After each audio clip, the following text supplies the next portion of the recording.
Welcome to UM study. आज हम कक्षा 12वीं हाफ ईयरली एग्जामिनेशन 2024-25 इकोनॉमिक्स का पेपर सॉल्व करेंगे, ठीक है। जिसका कोड था 1223। खंड अ है, जिसका क्वेश्चन पहले का पहला था।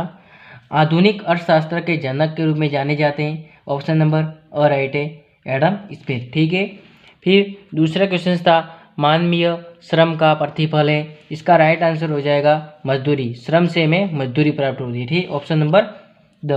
फिर तीसरा, निम्न में से कौन सा मौद्रिक संसाधन है। इसका ऑप्शन नंबर स राइट है, M3, M2 नहीं है, ठीक है।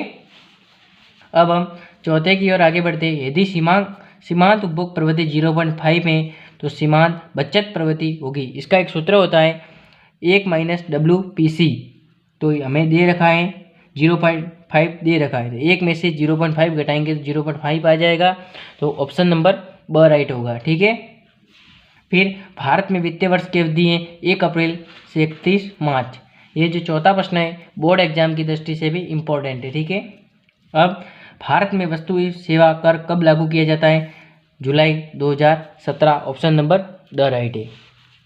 अब हम अभी ऐसे ही वीडियो बनाएंगे, फिर हमारे 10,000 सब्सक्राइबर हो जाएंगे, तब हम बोर्ड पे स्मार्ट बोर्ड पे वीडियो बनाना शुरू करेंगे। तब तक आप सपोर्ट करते रहिए। मैं सातवां क्वेश्चन से निम्न में से व्यापार खाते की मद है। इसमें ये नहीं गलत छप गया, ये काटना पड़ेगा, ठीक है। तो इसका सही आंसर हो जाएगा ऑप्शन नंबर स, ए व बी, ठीक है। अब अगला क्वेश्चन से 8वां, व्यष्टि अर्थशास्त्र में अध्ययन किया जाता है। ए और बी, स। ऑप्शन नंबर स राइट है, ठीक है। उपभोक्ता की रुचि और एक फर्म का व्यवहार। फिर अवसर लागत को आर्थिक लागत कहते हैं। ऑप्शन नंबर ब राइट है, स नहीं है, ठीक है। बचत रेखा के शिफ्ट उत्तरदायी कारक है उपभोक्ता की आय और वस्तु की कीमत। ऑप्शन नंबर स। फिर आगे है मांग फलन है। इसका राइट आंसर हो जाएगा Q बराबर FP। ऑप्शन नंबर अ, ठीक है। फिर उत्पादन के सभी साधन परिवर्ती कब होते हैं। दीर्घकाल में होते हैं।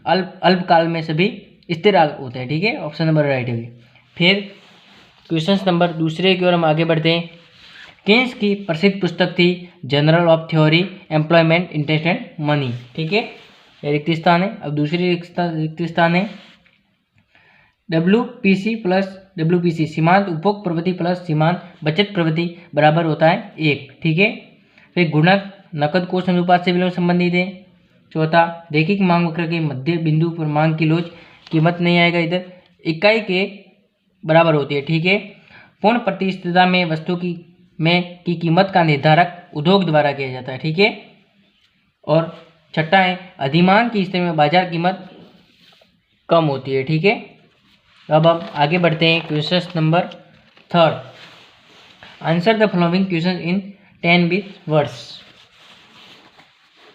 इसका पहला है आर्थिक एजेंट किसे कहते हैं, जो आर्थिक निर्णय लेते हैं।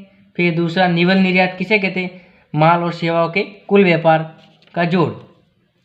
फिर दूसरा, अर्थव्यवस्था की कोई एक केंद्रीय समस्या लिखनी थी, किन वस्तुओं का उत्पादन किया जाए। फिर GDP की परिभाषाएं, वस्तु सेवाओं के मौद्रिक मूल्य, राजस्व घाटा, कुल प्राप्तियां बटे कुल व्यय, ठीक है।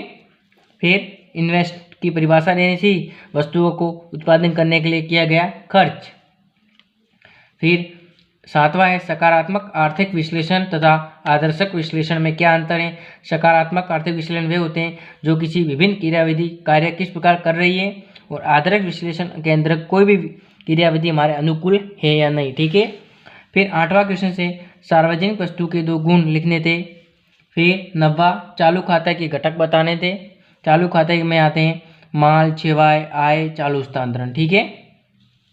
फिर 10वां क्वेश्चन से सीमांत उत्पादन संभावना क्या है।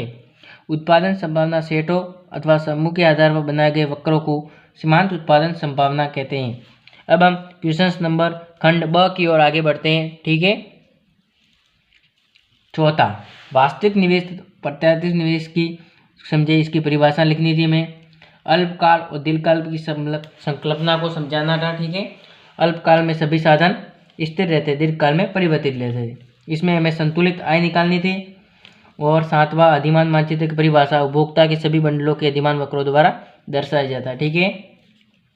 फिर 90वां क्वेश्चन गुणक की प्रक्रिया को संक्षेप में समझाना था। व्यापार घाटा, व्यापार आदि के ये सभी को आते हैं। अवमूल्यन, किसी मुद्रा के मूल्य में किसी अन्य मुद्रा सापेक्ष में गिरावट। इसमें कीमत लोच ज्ञात करनी थी, तो इसका आंसर आ जाएगा -1। ठीक है, सूत्र लगाए, ये सूत्र भी लिखा हुआ है, देख लीजिए, बीपी बटा ए माइनस बीपी। ठीक है, अब हम आगे बढ़ते हैं। क्वेश्चन नंबर 13 खंड स, इसमें था स्टॉक और प्रवाह की परिभाषा लिखनी थी। स्टॉक एक निश्चित समय से, प्रवाह निश्चित समय अवधि से। उपभोक्ता वस्तुएं और पूंजीगत वस्तुओं को परिभाषा लिखनी थी। और इसमें निवल राष्ट्रीय या शुद्ध साधन लागत की ज्ञात करना था, जिसका मैं सूत्र लगा के ज्ञात कर सकते हैं। ठीक है, अब 15वां क्वेश्चन औसत उत्पाद और सीमांत उत्पाद की परिभाषा बताएं। औसत उत्पाद में कुल उत्पाद में निर्गत की इकाई का भाग देकर, और सीमांत उत्पाद में कुल उत्पाद में परिवर्तन। ठीक है, और 16वां क्वेश्चन था एक वस्तु की कीमत 10 रुपये या पूर्ति की इकाई 100 इकाई है। कीमत बढ़कर 15 रुपये होने पर पूर्ति बढ़कर 150 इकाई हो जाती है, तो पूर्ति कीमत निकालनी थी। ये सूत्र लिखा हुआ है, देख लीजिए यहाँ पर। इसका मैंने आंसर निकाल दिया है -1.25। हमेशा पूर्ति की कीमत ऋणात्मक होती है। ठीक है, फिर खंड द था, उसमें 70वां क्वेश्चन भारत के संदर्भ में भारतीय रिजर्व बैंक के कार्य लिखने थे। रिजर्व बैंक के कार्य होते हैं नोट जारी करना, अंतिम ऋणदाता, साख का नियंत्रण, सरकार का बैंक, बैंकों का बैंक। ठीक है, और इसके अथवा में था वस्तु विनिमय प्रणाली के दोषों का उल्लेख कीजिए तथा मुद्रा इन दोषों को किस प्रकार दूर करती है। ठीक है, फिर 18वां उपभोक्ता का स्ट्रीमजन कैसे कहते हैं, जहाँ बजट रेखा अधिमान वक्रों को स्पष्ट करे। ठीक है, इसके अथवा में था मांग वक्र, सिर्फ मांग वक्र की दिशा को समझाना रहा। ठीक है, अब 19वां परिवर्ती अनुपात की परिभाषा लिखनी थी रेखा चित्र से। ठीक है, कुल साधन को स्थिर रखते हुए किसी एक साधन की मात्रा में वृद्धि की जाए तो एक सीमा 50 सीमांत उत्पाद में कमी आ जाती है। ठीक है, तो ये, और अथवा में था दीर्घकालिक औसत लागत और दीर्घकालीन सीमांत लागत में संबंध को रेखा चित्र के साथ समझाना था। ये ऐसे चित्र है, यहाँ LAC और LMC काटे, यहाँ पर होगा मध्य बिंदु। ठीक है, आज का पेपर सॉल्यूशन होगा। अगर वीडियो अच्छा लगा हो तो वीडियो को लाइक ज़रूर करें। हमारे अभी तक 3 के सब्सक्राइबर कंप्लीट हो गए, इसके लिए बहुत बहुत धन्यवाद।